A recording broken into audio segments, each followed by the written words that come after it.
మరో breaking news చూస్తున్నాం. నారాయణఖేడ్ పట్టణంలో వేధింపుల ఘటన చోటు చేసుకుంది. స్థానికంగా నివాసం ఉంటున్న ఓ మహిళను అదే ఇంట్లో అద్దెకు ఉంటున్న డిప్యూటీ తహసీల్దార్ రాజు వేధింపులకు గురి చేస్తున్న ఘటన హాట్ టాపిక్ గా మారింది. మహిళను అసభ్యంగా వేధిస్తూ ఫోన్లో ఫోటోలు వీడియోలు తీస్తూ ఇబ్బందులకు గురి చేస్తున్నారు.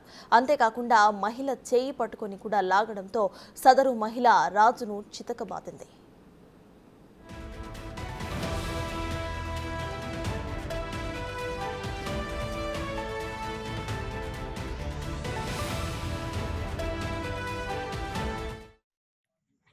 నా పేరు విజయ్ కుమార్.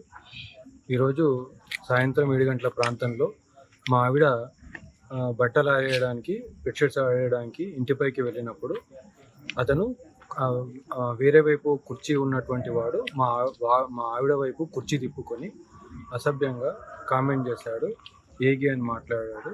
దాంతో కోపం వచ్చినటువంటి మా ఆవిడ ఎందుకు అట్లా మాట్లాడుతున్నామని చెప్పేసి నిలదీసింది. చేతిలో ఫోన్ ఉండడం వల్ల ఫోన్లో వీడియో తీసావా అని చెప్పేసి అడిగింది. ఫోను తీసుకున్నది, కానీ గ్యాలరీకి మాత్రము లాక్ వేశాడు. గ్యాలరీకి లాక్ ఏంటి అంటే చెప్పలేదు.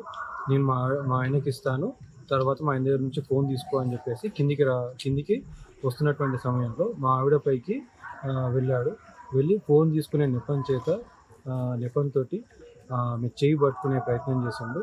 దాంతో ఆమె భయపడి అతనికి ఫోన్ ఇచ్చేసి కిందికి వచ్చేసింది.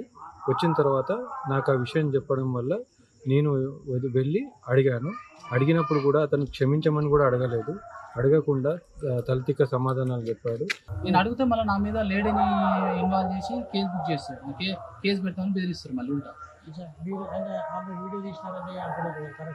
అని మొబైల్లో నేను చెప్పిన ఎస్ఐ గారికి నా మొబైల్ చెక్ చేసి ఏం లేదు, వాళ్ళు ఒప్పుకోరు, ఏం చేయలేదు, మీరే మిస్అండర్స్టాండ్ చేసుకోరని చెప్పిండు. వాడు నేను అడిగినా అని చెప్పేసి వాడు ఉంటే నా మీద బ్లేమ్ చేస్తాడు.